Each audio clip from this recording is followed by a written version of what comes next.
चलिए, स्वागत है आप सभी का आपके अपने YouTube चैनल पर। देखो, आज के इस लेक्चर में हमने दो एग्जाम्पल्स लिए हैं, क्योंकि इससे पहले हमने समांतर क्रम संयोजन का प्रतिरोधों का सीखा था, प्रतिरोधों का समांतर क्रम संयोजन। तो उस टाइम वो क्वेश्चन नहीं हो पाए थे, केवल वही हो पाया था। तो उसी पर आधारित आज मैंने इस बार लेक्चर में दो क्वेश्चन लिए, और वो आपके एनसीईआरटी के क्वेश्चन है। एक तो हमारा उदाहरण नंबर 12.8 है, आप देख सकते हैं 12वें चैप्टर में 8वां उदाहरण, और दूसरा हमारा 12.9 है, मतलब 12वें चैप्टर में 9वां उदाहरण। ठीक है ना, आप उसमें देखो और मेरे साथ साथ करो। किताब में देखा करो उसमें कैसे भाषा लिखी है, उस भाषा को मैं शॉर्ट में लिख देता हूँ। यहाँ पर वो बहुत सारी भाषा लिख के देता है, लैंग्वेज लिख देता है, उसको मैं यहाँ पर शॉर्ट में लिख देता हूँ। चलो इधर से लिखना देखना शुरू करते हैं। देखो, इस तरह से उसमें चित्र दिया था कि इसमें फलाने चित्र में क्या R1 5 ओम है ना, R2 10 ओम, R3 30 ओम है, वो समांतर क्रम में जुड़े हुए हैं। तो मैंने जोड़ के दिखा दिया है, और 12 वोल्ट की बैटरी से जोड़े गए हैं। तो हमें 3 प्रश्न करने हैं। कौन कौन सा? पहला, प्रत्येक प्रतिरोध से प्रवाहित धारा मतलब कितनी, प्रत्येक प्रतिरोध। इसमें धारा देखो, समझना कि धारा ऐसे जा रही, तो आपने पढ़ा समांतर क्रम में, यहाँ पर एक है, ये संधि है, तो इस संधि से अब 3 धाराएं बट जाएंगे। ऐसे 3 धारा बटे, मान लिए इसमें I1 गई है, इसमें I2 गई है, और इसमें I3 गई है। समझ आ रहा है? इस तरह से गया है। तो इन सभी का मान ज्ञात करना। I1 यही तो कह रहा है, प्रवाहित प्रत्येक प्रतिरोध में प्रवाहित धारा, मतलब I1 का मान कितना है, I2 का मान कितना है, I3 का मान कितना है। एक प्रश्न हो गया जी, ये करना है। उसके बाद परपद में प्रवाहित कुल धारा मतलब ये वाली I का मान क्या होगा? I का मान होगा I1 I2 I3, तीनों को जोड़ने के बाद जो आएगा वो I होगा। दूसरा प्रश्न हो गया। तीसरा प्रश्न, परपद का कुल प्रतिरोध, ये तीनों प्रतिरोधों का संयोजन करके जोड़कर कितना आएगा। ठीक है, 3 प्रश्न है। चलो एक एक करके हल करना शुरू करते हैं। यहां से करते हैं हल, समझ में आएगा। ध्यान से देखो आप। ठीक है, पहला A नंबर कर रहे हैं हम। क्या कर रहे हैं? प्रत्येक प्रतिरोध पर प्रवाहित धारा। अब समझना ध्यान से, धारा का फॉर्मूला होता है I बराबर V/R है, नहीं ऐसे फॉर्मूला होता है, R बराबर V/I होता है, ऐसे होता है। क्रॉस मल्टीप्लाई आएगा तो I तो R यहाँ पर पहुंचेगा और R यहाँ पर आएगा, यानी I बराबर V/R क्या आएगा? सही लिखा था तो पहले, सही था। चलो, I बराबर V/R हो गया। ठीक है, ये फॉर्मूला होता है। अब मान लिया मुझे I1 ज्ञात करनी है ना, तो ये मेरा R1 है, ये क्या है मेरा R1 की वैल्यू 5 ओम। ये मेरा R2 है, ये क्या है R2, कहाँ लिखूँ? चलो यहाँ लिख देता हूँ, ये R2 है, R2 बराबर 10 ओम। ठीक है, और ये मेरा R3 है, ये क्या है R3 बराबर 30 ओम। ठीक है ना, ये मैंने नंबर डाल दिया, कोई बात नहीं, वो तो ऐसे ही लिखा है 30 ओम। ठीक है, तो हम जब I1 ज्ञात करेंगे, I1 तो R1 हो जाएगा, और V तो कांस्टेंट है। क्यों V क्यों कांस्टेंट है? क्योंकि हमारा समांतर क्रम में विभवांतर समान रहता है। समांतर क्रम में प्रत्येक प्रतिरोध पर विभवांतर क्या होता है? समान रहता है, बदलता नहीं है, इसलिए V का V रहेगा। ठीक है, अब तो मुझे पहले I1 ज्ञात करना है, तो I1 बराबर V का मान कितना है? 12 वोल्ट। V का मान कितना है? 12 वोल्ट। ठीक है, और R1 कितना है इसमें? देखो 5, तो 5 का जब मैं भाग करूंगा 12 में, तो 5 दूनी 10 और 5 चौका 20, 2.4 एम्पियर आ जाएगा। I1 का मान कितना आएगा? 2.4 एम्पियर, यानी एक उत्तर आ गया आपका, I1 बराबर 2.4 एम्पियर। चलो मैं भाग करके भी दिखा दे रहा हूँ। 12 में भाग करना है 5 का, देखो 5 का भाग करना है 12 में, कैसे करेंगे? 5 दूनी 10, बचा कितना? 2 बच गया ना। पहले पॉइंट लगाते हैं तब 0 बढ़ाते हैं ऐसे, तो 5 चौका 20, 2.4 आया कि नहीं आया? इस तरह से 2.4 आया था। ठीक है, एक आंसर हमारा I1 आ गया। अब I2 देखेंगे। देखो I2 होगा हमारा, I2 बराबर फॉर्मूला वही रहेगा V/R, यार R की अब 2 कर देंगे, बस R2 कर देंगे। तो I2 बराबर क्या होगा? अब I2 बराबर V का मान कितना? V का मान तो समान है, वही 12 वोल्ट, तो 12 रहेगा। R2 लेकिन बदल जाएगा, R2 कितना? 10, तो 10 लिखेंगे। R2 देखो यहाँ पर, देखो 10 है तो 10 लिखेंगे। ठीक है, अब 10 का भाग करेंगे 12 में, तो 1.2 आएगा, 1.2, यानी I2 का मान आ जाएगा 1.2 एम्पियर, 1.2 एम्पियर। ठीक है ना, ये हमारा I2 आ गया। ठीक है ना। अच्छा, इसमें भी 10 का भी भाग करके दिखाना। देखो 10 का भाग करें 12 में, तो 10 का पहले करें 10 एकम 10, 2 बचाना, 2 बच गया तो पहले पॉइंट लगाएंगे, 0 बढ़ाएंगे। ठीक है, 10 दूनी 20, कितना आया? 1.2 आया ना, 1.2, तो 1.2 आंसर आ गया। ठीक है, चलो नेक्स्ट देखेंगे। अब अब हमारा I3 क्या ज्ञात करना है, I3 मतलब I3 ज्ञात करें तो V बराबर आर बी बट्टे R3 फॉर्मूला होगा, ठीक है। ये वाली धारा ज्ञात करनी है ना। तो V का मान तो समान रहेगा, I3 बराबर V का मान तो 12 रहेगा, लेकिन R3 कितना है इसमें 30 ओम है ना। अब मैं 30 का भाग करूंगा, 30 का भाग करूंगा तो मेरा आएगा यहाँ पर 3 चौक 12 0.4 यानी 0.4 एम्पियर। ये भी मैं भाग करके दिखा दे रहा हूँ, देखो 30 का भाग करूंगा मैं, 30 का भाग करूंगा 12 में, तो भाग जा नहीं रहा है तो पहले पॉइंट लगाएंगे, 0 बढ़ाएंगे है ना। अब 30 का भाग तो चला जाएगा 120 में, तो 3 चौक 12 में तो 4 बार चला जाएगा, 120 आ जाएगा। 0.4 आया कि नहीं आया, यही उत्तर है पता। तो ये पहला प्रश्न हो गया। प्रत्येक प्रतिरोध से प्रवाहित धारा, देखो I1 इसमें पहले वाले प्रतिरोध में, I2 दूसरे वाले प्रतिरोध में, तीसरे में I3, तीनों का मान हमने ज्ञात कर लिया। पहला प्रश्न हो गया। दूसरा प्रश्न, दूसरा पूछा है परिपथ में कुल धारा, बी है हमारा प्रश्न, परिपथ में कुल धारा, प्रवाहित कुल धारा, कुल धारा मतलब I, कुल धारा हमारा I तो जा रही है यहां से, देखो I जा रही है, तो I बराबर क्या होगा हमारा, I बराबर होगा I1 प्लस I2 और प्लस I3, तीनों धाराओं को जोड़ लें वही तो I होगा, तो तीनों को जोड़ो। I1 का मान आया था 2.4, कितना आया हमारा 2.4, प्लस I2 आया है 1.2 तो 1.2, प्लस I3 आया 0.4, इसको प्लस करना है, प्लस करना समझाओ। पहले एक संख्या लिख लो आप पॉइंट वाली, 2.4 लिख लिया, ठीक है। अब पॉइंट के नीचे तो पॉइंट लगाते हैं, पॉइंट से बाद वाली संख्या बाद में, पहले वाली पहले लिखते हैं। जैसे 1.2 है तो यहाँ पॉइंट के नीचे पॉइंट लगाएं, 2 इधर लिखें 1 इधर लिखें, ऐसे 1.2 लिखें। पॉइंट 0.4 है तो पॉइंट के नीचे पॉइंट लगाएं, 0 इधर लिखें 4 इधर लिखें, ऐसे हमें ऐड करना है, इसको प्लस करना है। 4 2 6, 6 4 10, हाथ से लगे 1 और 2 3 4, 4 आ गए। टोटल एम्पियर कितना आ गया 4, यानी यहाँ पर 4 एम्पियर की धारा होगी टोटल, कुल परिपथ की धारा कितनी होगी 4 एम्पियर की, ठीक है। एक और क्वेश्चन रहेगा तीसरा क्वेश्चन है इसमें, सी नंबर है, कुल प्रतिरोध वो कितना है, कुल प्रतिरोध वो ज्ञात करना है, परिपथ का कुल प्रतिरोध। समझो देखो हमारी धारा यहां से इस तरह से जा रही है, इस संधि पर 3 जगह पर बट गई, जब धारा बट जाती है तो समांतर क्रम संयोजन होता है, तो R1 R2 R3 तीनों समांतर क्रम में, परिपथ में R1, R2 व R3 तीनों किसमें समांतर क्रम में, समांतर क्रम में है, अतः इनका तुल्य प्रतिरोध R आप ज्ञात करें तो व्युत्क्रम करके जोड़ेंगे, पता है आपको फॉर्मूला क्या होता है, उल्टा करके 1/R1 1/R2 1/R3 ऐसे तो जोड़ेंगे, 1/R1 प्लस 1/R2 और प्लस 1/R3,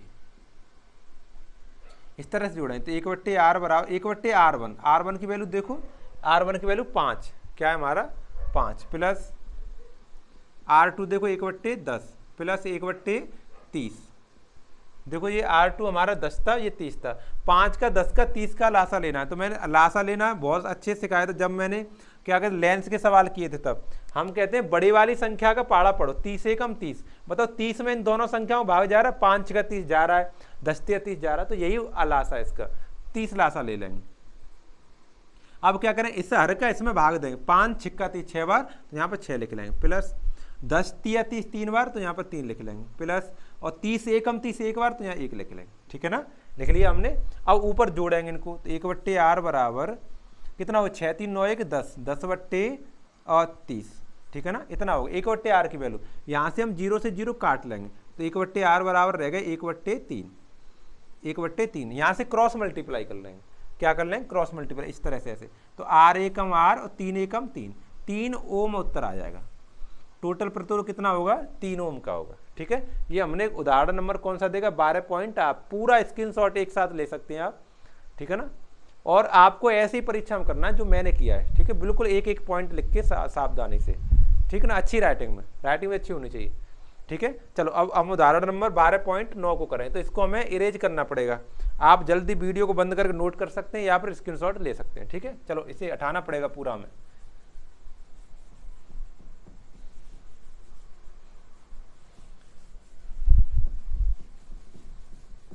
चलो देखो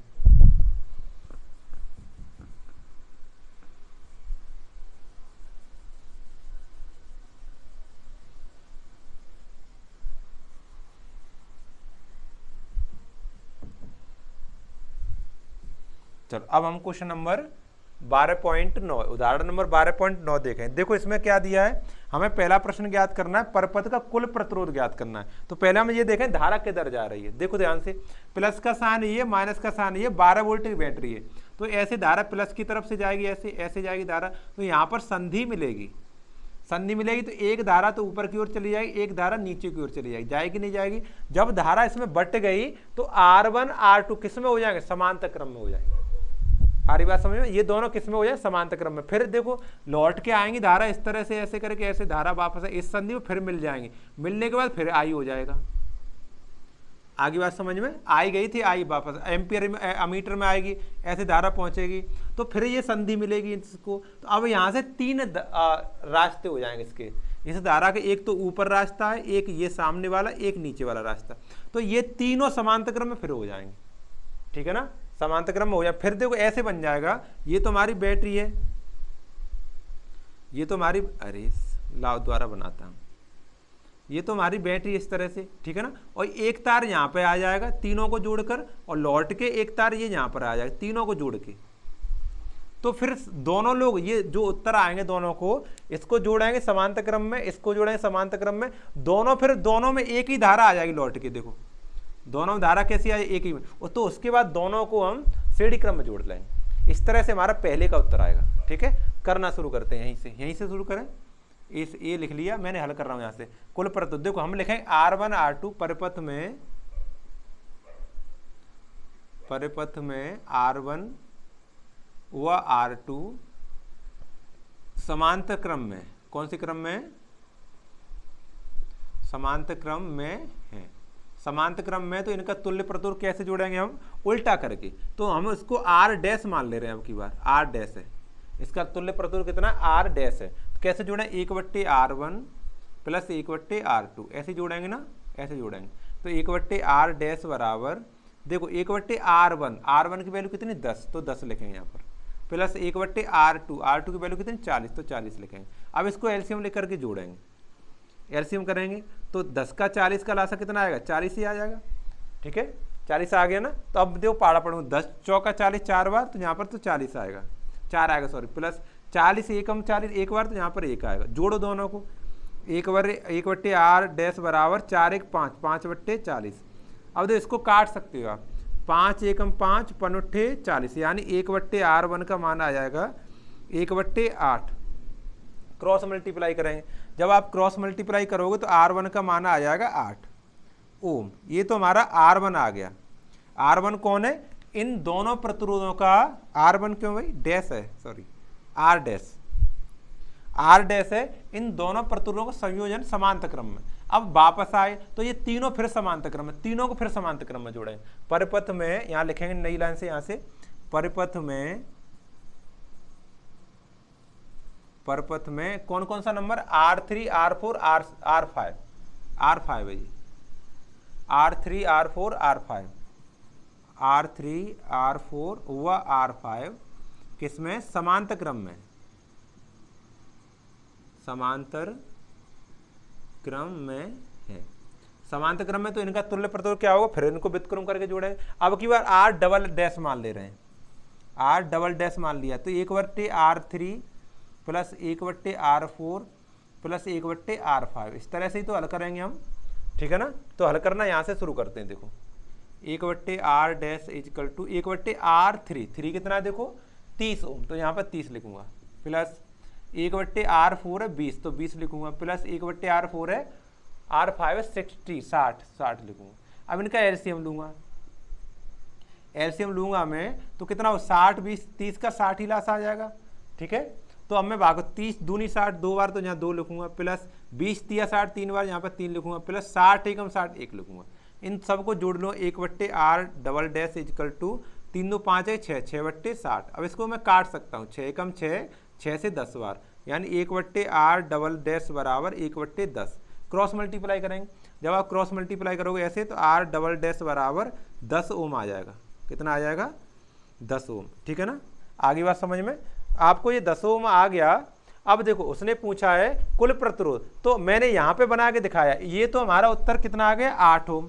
ये वाला दोनों का संयोजन, इन दोनों तारों का संयोजन तो 8 ओम आ गया, और इन तीनों का संयोजन 10 ओम आ गया। ये नीचे 3 है, इनका 10 ओम आ गया।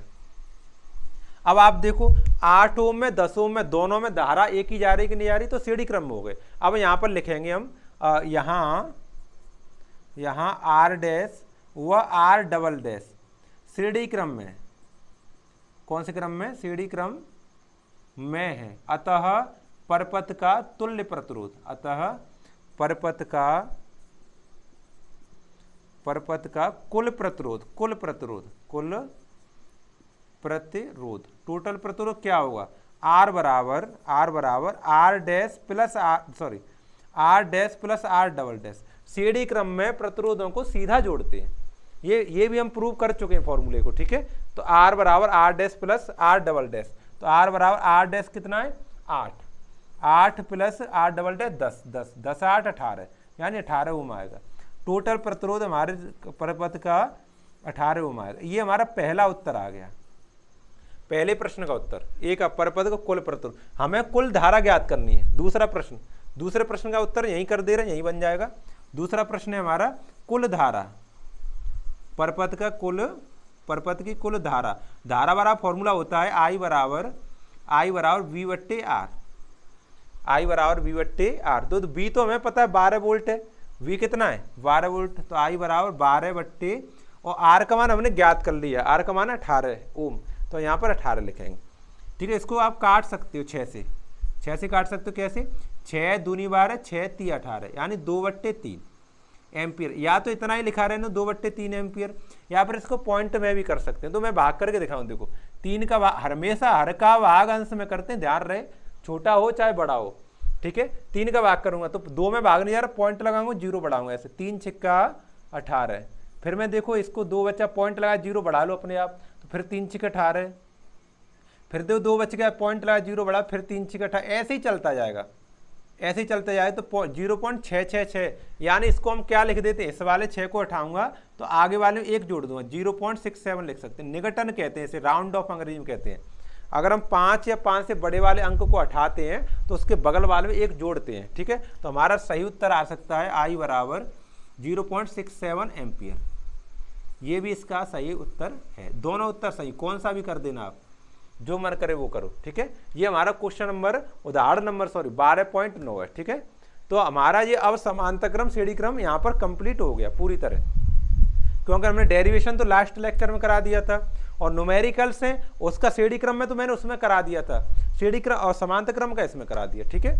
आगे वाले लेक्चर में अब हम आगे वाले टॉपिक को देखेंगे, ठीक है। क्या टॉपिक? वैसे क्या विद्युत धारा का तापीय प्रभाव है, उसको देखेंगे, ठीक है ना। आप इसी तरह से हमारे साथ जुड़े रहें, पढ़ते रहें, अध्ययन करते रहें, और आपको देखो पूरी अच्छी क्वालिटी की एजुकेशन प्रोवाइड कराई जा रही है। आपको ट्यूशन पढ़ने की जरूरत नहीं अगर देखा जाए तो, ठीक है। आपको कोई ट्यूशन की जरूरत नहीं है। आप अच्छे से अगर वीडियो को देख के नोट्स अपना बना लेते हैं और याद कर लेते हैं तो आपके पूरे नंबर आएंगे, एक भी नंबर कटेगा नहीं, ये गारंटी इस बात की। पूरा सिलेबस, एक एक अक्षर एक एक लाइन आपको कराई जा रही है, एक भी लाइन छूट नहीं रही है। और वो भी देखो बोर्ड पर मैं सारा लिखता हूँ, ऐसा नहीं बोलूँ तो गलत हो जाए, जब मैं बोलूँ यहाँ से तो आपसे गलत हो जाए, ऐसा भी नहीं है। मैं सारी बातें बोर्ड पर लिखता हूँ, तो जब बोर्ड पर लिखी जा रही है तो फिर तो गलती की कोई संभावना नहीं है ना। तो अच्छा नोट करो, अच्छे से, बहुत ही अच्छे से अपने नोट्स बनाओ, उनको प्रिपेयर करो अच्छे से, है ना। तब तक के लिए थैंक यू।